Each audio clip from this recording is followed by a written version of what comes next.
আজকে আমরা দ্বিতীয় থেকে ষষ্ঠ অধ্যায় পর্যন্ত আলোচনা করব কাস্টমস আইন 2023 এর। তো আ আলোচনায় যাওয়ার আগে আমি আইন সম্পর্কে আপনাদেরকে বেসিক কয়েকটা তথ্য দিয়ে আমি শুরু করতে যাচ্ছি। এটা হচ্ছে কাস্টমস আইন 2023, 2023 সালের 57 নং আইন। মোট অধ্যায় আছে 27 টা, মোট ধারা আছে 271 টি, তফসিল 2 টা। প্রথম তফসিলে হচ্ছে এইচএস কোড এবং ট্যারিফ সম্পর্কিত বিভিন্ন বিষয় আছে প্রথম তফসিলে। এই প্রথম তফসিলে 21 টা সেকশন আছে।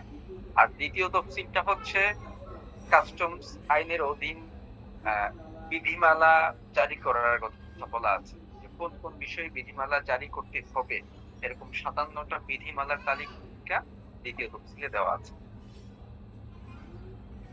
আমি যেটা করেছি, তাদের ক্লাস আমি যেভাবে ডিজাইন করেছি সেটা হচ্ছে আমি আইনগুলা পড়েছি ভালো করে, বাজারে যেই এক্সিস্টিং বইগুলো আছে বইগুলো পড়েছি, পরে আমার কাছে যেটা মনে হয়েছে যে এই প্রশ্নটা গুরুত্বপূর্ণ আপনাদের জন্য আসতে পারে, এইভাবে আমি আমার নোটগুলো সাজিয়েছি।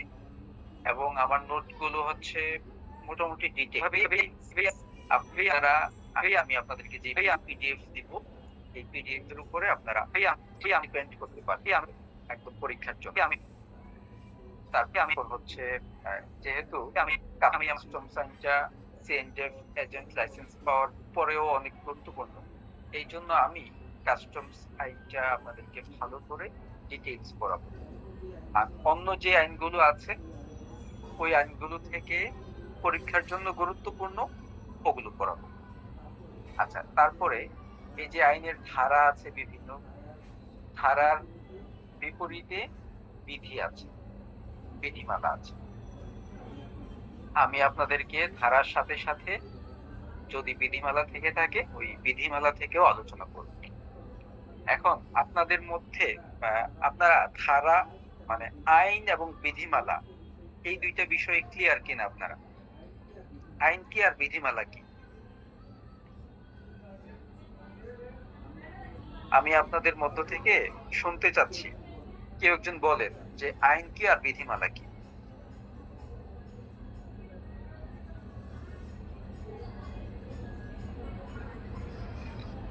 আইন সম্ভবত পাশ করে সংসদে, হ্যাঁ, আর বিধিমালা এটা নির্বাহী আদেশে জারি হয় সম্ভবত। আচ্ছা ঠিক আছে, আপনার এই কনসেপ্ট ঠিক আছে। আর কেউ বলবেন?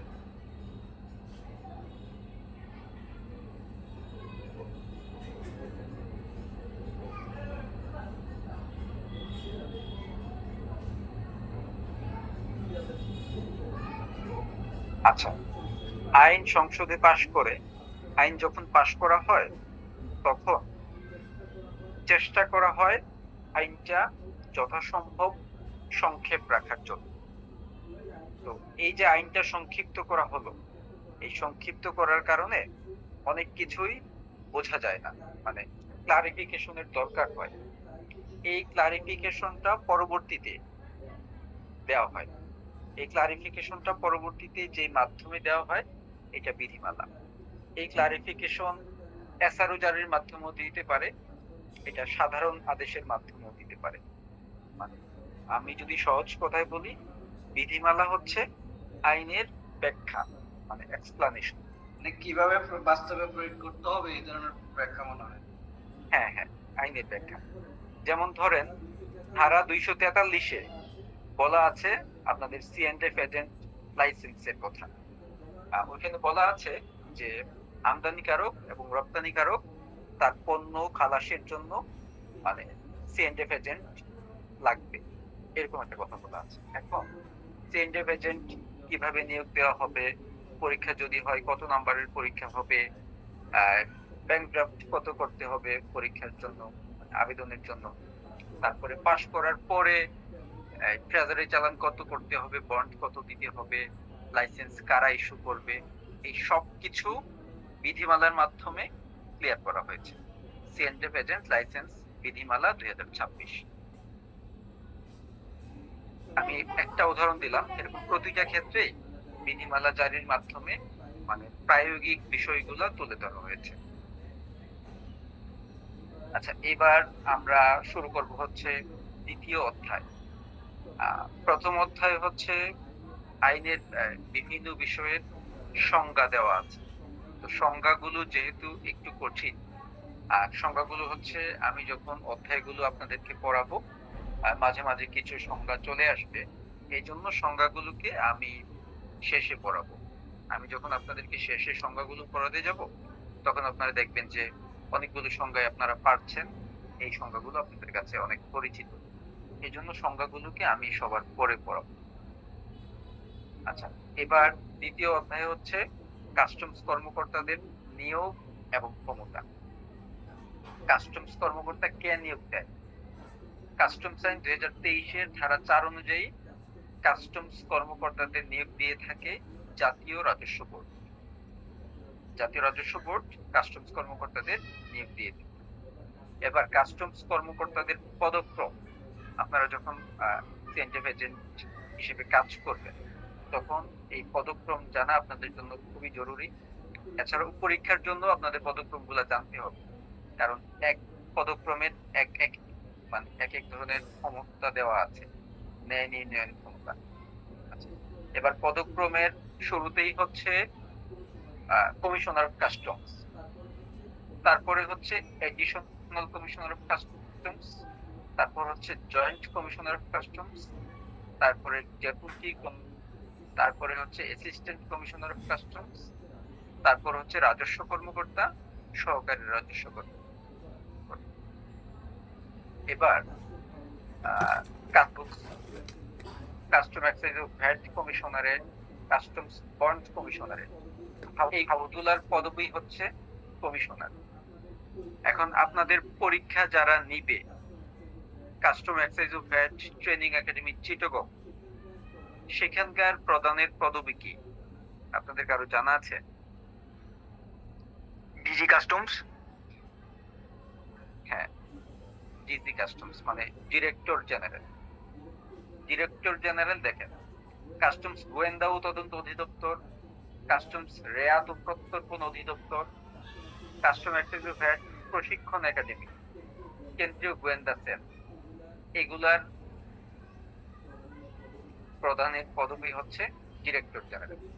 কমিশনার এবং ডিরেক্টর জেনারেল এই দুইজনেরই পদমর্যাদা সমান, শুধু যেখানে তাদের পোস্টিং হয় সেই নামে তাদের টাকা হয়। কাস্টম হাউসে টাকা হয় কমিশনার, একাডেমি অথবা অন্য জায়গায় টাকা হয় ডিরেক্টর জেনারেল হিসেবে। হচ্ছে বোর্ড সম্পর্কে আপনাদের ছোট নদী, চেয়ারম্যানের ঠিক পরে যিনি থাকেন, জাতীয় রাজস্ব বোর্ডের প্রধান হচ্ছে চেয়ারম্যান, তার পদবি হচ্ছে মেম্বার। এই মেম্বার হচ্ছে কমিশনার থেকে পদোন্নতি পেয়ে হয়ে থাকে, কমিশনারের উপরের পদ হচ্ছে মেম্বার। আর জাতীয় রাজস্ব বোর্ডের হচ্ছে দুইটা পার্ট, একটা হচ্ছে customs VAT, customs and VAT এর মধ্যে বন্ড আছে, আরেকটা হচ্ছে ট্যাক্স। এই দুইটা পার্ট।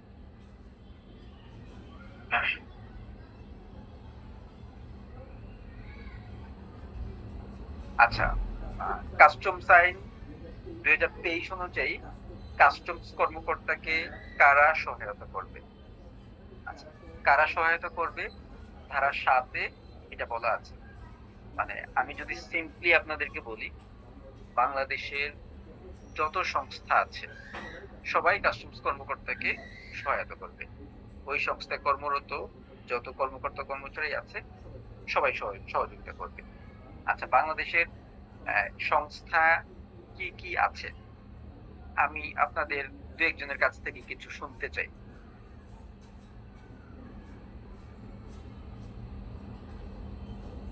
কেউ বলেন যে বাংলাদেশে কি কি ধরনের সংস্থা আছে?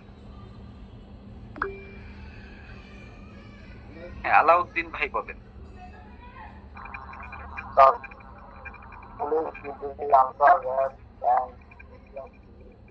হ্যালো,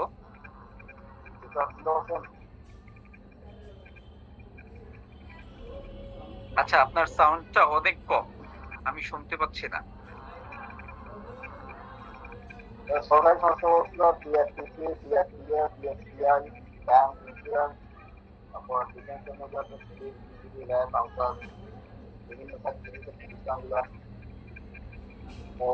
আচ্ছা, ঠিক আছে।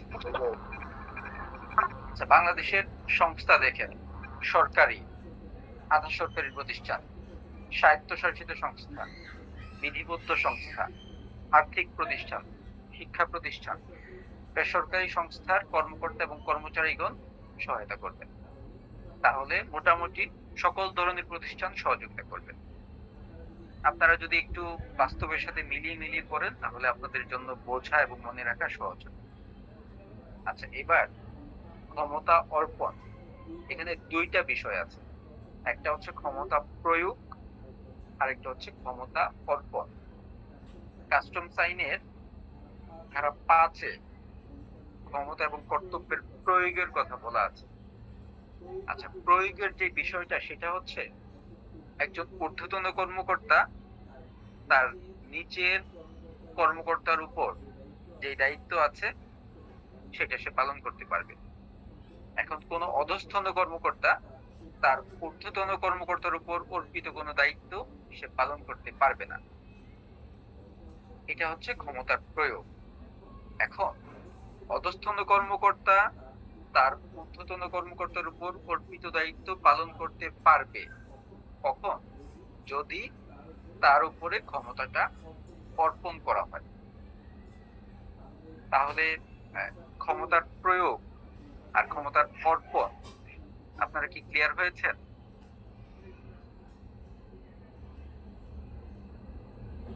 আচ্ছা, আমি একটা উদাহরণ দিই। ক্ষমতার অর্পণ নিয়ে একটা উদাহরণ দিই। ক্ষমতার অর্পণ হচ্ছে ধরুন আইন কমিশনারের উপর একটা দায়িত্ব দিয়েছে যে বন্দরে যত জাহাজ আসবে এই সকল জাহাজ কমিশনারের অনুমতি নিয়ে প্রবেশ করতে হবে এবং কমিশনারের অনুমতি নিয়ে মানে বন্দর ত্যাগ করতে হবে। এখন কমিশনারের তো অনেক দায়িত্ব। এখন কমিশনার তো এই দায়িত্ব পালন করার মতো সময় কমিশনারের নাই। তখন কমিশনার কি করলো? তার এই ক্ষমতাটা সে তার নিচের কোনো কর্মকর্তার উপর দিয়ে দিল, যেমন সহকারী কমিশনারের উপর দিয়ে দিল। সেই ক্ষেত্রে এই যে কমিশনার তার ক্ষমতাটা সহকারী কমিশনারকে দিয়ে দিল, এটাই হচ্ছে ক্ষমতা অর্পণ। তো ধারা 6-এ ক্ষমতা অর্পণ সম্পর্কে বলা হয়েছে। এখন এই অর্পণটা হচ্ছে অর্পণের কয়েকটা স্টেপ সম্পর্কে ধারা 6-এ বলা হয়েছে। যেমন ধরেন, জাতীয় রাজস্ব বোর্ড যে সকল ক্ষমতা প্রয়োগ করতে পারবে, জাতীয় রাজস্ব বোর্ডের চেয়ারম্যান এবং সদস্য সেই ক্ষমতা প্রয়োগ করতে পারবে। এখন কোন কাস্টমস কর্মকর্তার উচ্চতর পদের জন্য নির্ধারিত দায়িত্ব ক্ষমতা নিচের কোন কর্মকর্তার উপর অর্পণ করতে পারবে, যেমন কমিশনারের ক্ষমতা অতিরিক্ত কমিশনারকে দিতে পারবে। কমিশনার তার উপর অর্পিত দায়িত্ব তার অধিক্ষেত্রের অন্য কোন কাস্টমস কর্মকর্তার উপর অর্পণ করতে পারবে। জাতীয় রাজস্ব বোর্ড সরকারি গেজেট প্রজ্ঞাপন দিয়ে কাস্টমস কর্মকর্তার উপর অর্পিত কোনো দায়িত্ব অন্য কোন সংস্থার উপর অর্পণ করতে পারবে, অন্য সরকারি কর্মকর্তার উপর অর্পণ করতে পারবে। তবে বন্দর, বিমানবন্দর, স্থল কাস্টমস স্টেশনের ক্ষেত্রে এই ক্ষমতা অর্পণ করা যাবে না। আচ্ছা, আপনারা সবাই কি ক্লিয়ার ক্ষমতার অর্পণ? জি স্যার। আচ্ছা, আমি একজনের কাছ থেকে শুনতে চাই ক্ষমতার অর্পণ সম্পর্কে। এটা হচ্ছে এই যে ফারুকুল আলম খান ভাই, আপনি বলেন যে ক্ষমতার অর্পণ বলতে কি বোঝায়?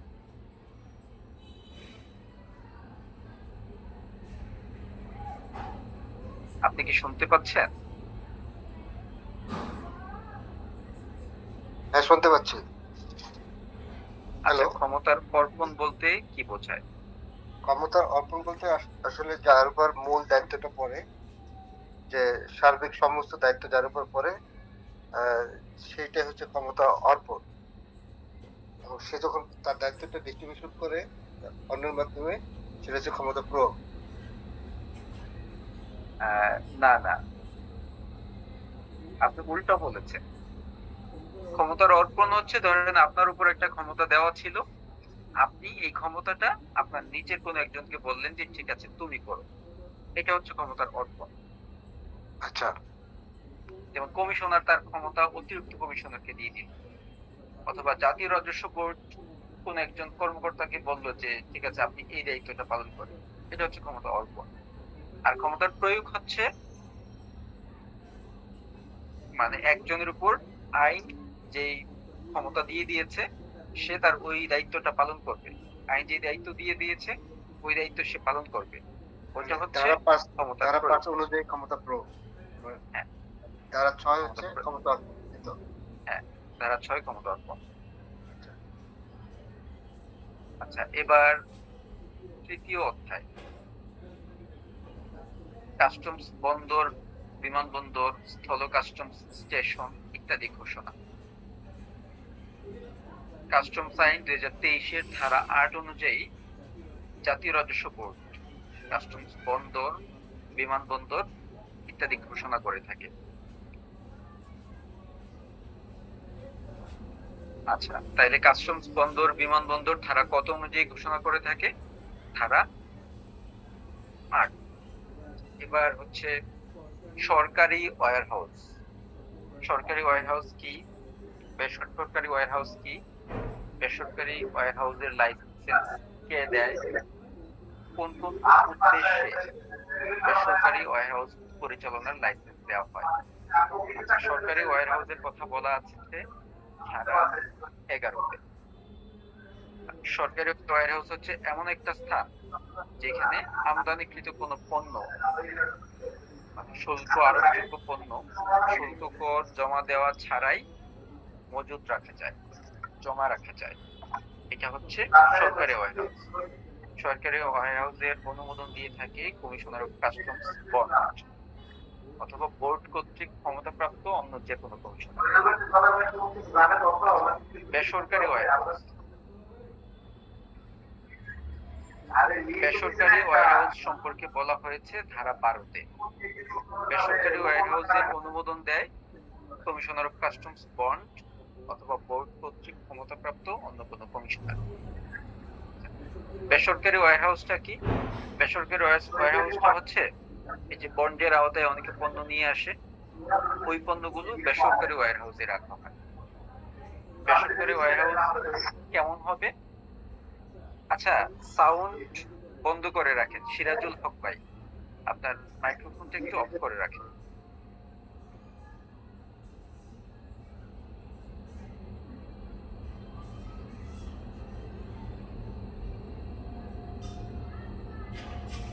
আচ্ছা, বেসরকারি ওয়্যার হাউস হচ্ছে কোনো ভবন, ভবনের অংশ বিশেষ বা কোনো আবদ্ধ স্থানকে বেসরকারি ওয়্যার হাউস পরিচালনার লাইসেন্স দিতে পারবেন, আর এই লাইসেন্সটা দিবে কমিশনার অফ কাস্টমস বন্ড। এখন কেন বেসরকারি ওয়্যার হাউসের লাইসেন্সটা কেন দেওয়া হয়? বেসরকারি ওয়্যার হাউসের লাইসেন্স দেওয়া হয় আমদানিকৃত শুল্ক আরোপযোগ্য পণ্য মজুত রাখার জন্য। সরকারি ওয়্যার হাউসে মজুত রাখার মতো সুবিধা নাই এমন কোন পণ্য মজুত রাখার জন্য, আর আমদানিকৃত শুল্ক আরোপযোগ্য পণ্য সম্পূর্ণ বা আংশিক ভাবে প্রক্রিয়াকরণ করার জন্য এই বেসরকারি ওয়্যার হাউসের অনুমোদন দেওয়া হয়। এখন এই বেসরকারি ওয়্যার হাউসের লাইসেন্স কখন বাতিল করা হয়, এটা ধারা 12-এর উপধারা 4-এ বলা আছে। এটা সহজ, সিম্পল। যদি যাকে লাইসেন্স দেওয়া হবে সে যদি এই আইনের কোনো বিধিবিধান না মানে, লাইসেন্সের শর্ত ভঙ্গ করে, তাহলে তার লাইসেন্স বাতিল হবে। তারপর হচ্ছে কমিশনার জনস্বার্থে কোনো লাইসেন্স স্থগিত বা বাতিল করতে পারে। এবার ওয়্যার হাউস লাইসেন্সিং বিধিমালা, এই বিধিমালায় ডিটেইলস বলা আছে যে তাদেরকে লাইসেন্স দেওয়া যাবে, লাইসেন্স দিতে গেলে কত টাকার বন্ড নিতে হবে, এরকম ডিটেইলস এখানে বলা আছে।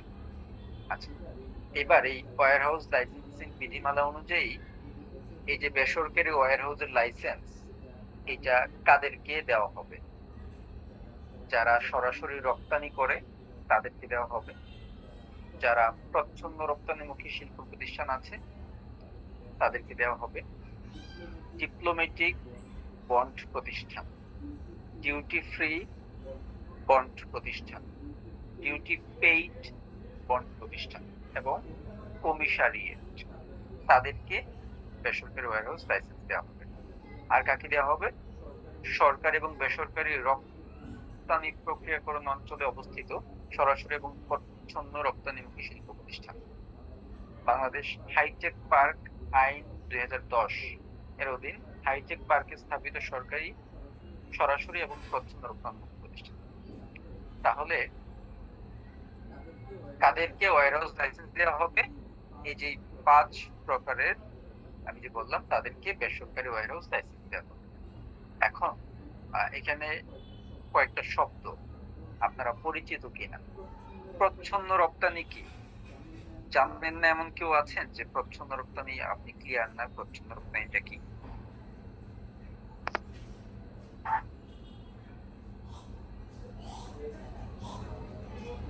সবাই ক্লিয়ার প্রচ্ছন্ন রপ্তানি? স্যার এক না ভাইয়া ক্লিয়ার না। আচ্ছা আচ্ছা, প্রচ্ছন্ন রপ্তানি হচ্ছে সরাসরি রপ্তানি, তো আপনারা বুঝছেন যে একজন রপ্তানিকারক সে পণ্যটা উৎপন্ন করে বিদেশে পাঠিয়ে দিল, এটা হচ্ছে সরাসরি রপ্তানি। এখন প্রচ্ছন্ন রপ্তানি হচ্ছে, ধরেন একজন রপ্তানিকারক বিদেশে শার্ট রপ্তানি করে। এখন শার্ট তৈরির জন্য বোতাম লাগে, কলার তৈরির জন্য বক্রম লাগে, ঠিক আছে? তারপরে হচ্ছে প্যাকেজিং এর জন্য বিভিন্ন ম্যাটেরিয়ালস লাগে, যেমন ওই যে পলিথিন লাগতে পারে, মোটা কাপড়, মোটা কাগজ লাগতে পারে। এখন ওই রপ্তানিকারককে অন্য কোনো প্রতিষ্ঠান যদি বোতাম সরবরাহ করে, তাহলে ওই রপ্তানিকারককে বোতাম সরবরাহ করাটা হবে প্রচ্ছন্ন রপ্তানি।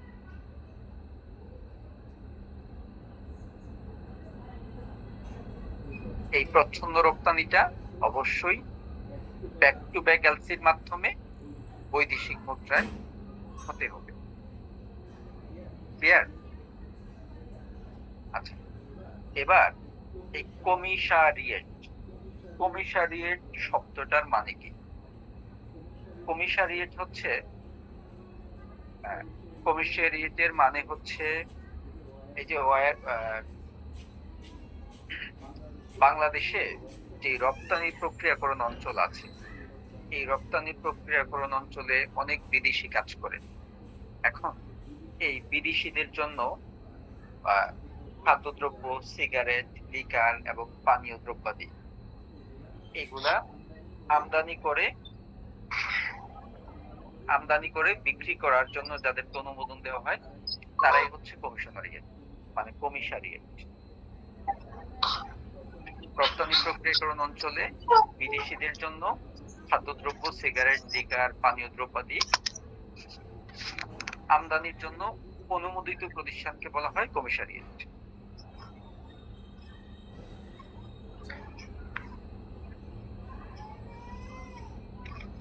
আচ্ছা, এবার এই যে বন্ড লাইসেন্স নিবে, বন্ড লাইসেন্সের জন্য কত টাকা বন্ড দিতে হবে?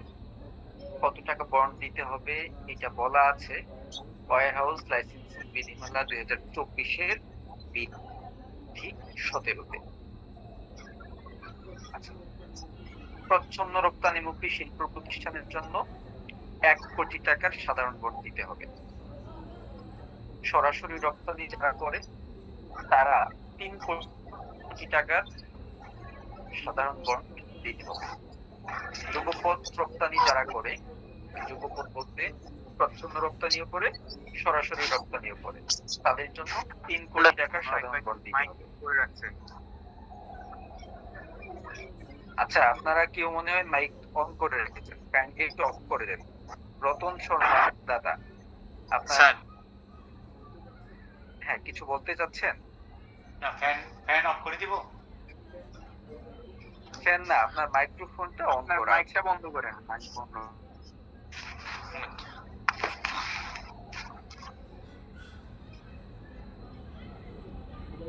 আপনি মোবাইলের স্ক্রিনে টাচ করেন, টাচ করে দেখেন একটা মাইকের মতো আইকন আছে। হ্যাঁ, বন্ধ হয়েছে। আচ্ছা, ডিপ্লোম্যাটিক বন্ড প্রতিষ্ঠান, ডিউটি ফ্রি বন্ড প্রতিষ্ঠান, ডিউটি পেইড বন্ড প্রতিষ্ঠান এবং কমিশনারিয়েট, তাদেরকে 3 কোটি টাকার সাধারণ বন্ড দিতে হবে।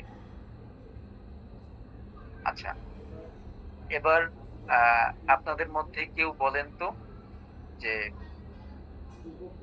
যুগপৎ রপ্তানি কি? মানে যুগপৎ যুগপৎ রপ্তানি হচ্ছে আপনার সরাসরি সরকারি ভাবে যেটা এবং প্রচ্ছন্ন দুইটা একসাথে করে যেটা হয় এটা যুগপৎ বলা হয়। হ্যাঁ, হ্যাঁ, যুগপৎ। Thank you. আচ্ছা, এবার আমরা পর্ব হচ্ছে চতুর্থ অধ্যায়, electronic payment, electronic record payment. আচ্ছা, ধারা 14তে এই ইলেকট্রনিক মাধ্যমে দলিল দাখিল এবং পেমেন্টের কথা বলা আছে। কি বলা আছে?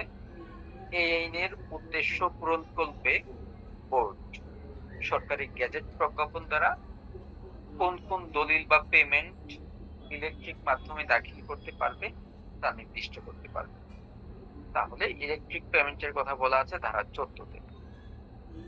এই ধারা অনুযায়ী সরকার ইলেকট্রনিক মাধ্যমে দলিল দাখিল, ইলেকট্রনিক পেমেন্ট, ইলেকট্রনিক রেকর্ড সংরক্ষণ বিধিমালা 2024 জারি করে। এই বিধিমালা অনুযায়ী ইলেকট্রনিক রেকর্ড 5 বছর, ন্যূনতম 5 বছর সংরক্ষণ করতে হবে। এই অধ্যায় থেকে এই প্রশ্নটাই গুরুত্বপূর্ণ মনে হয়েছে যে ইলেকট্রনিক রেকর্ড ন্যূনতম 5 বছর সংরক্ষণ করতে হবে।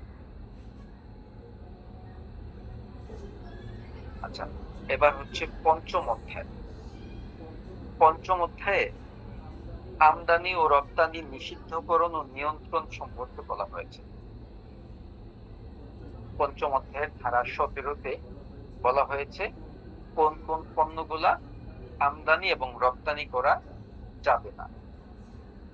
আচ্ছা, বাংলাদেশের অন্য কোনো আইনে যা কিছুই বলবৎ থাকুক না কেন, এই নিচের পণ্যগুলো আমদানি এবং রপ্তানি করা যাবে না। কোন পণ্যগুলো?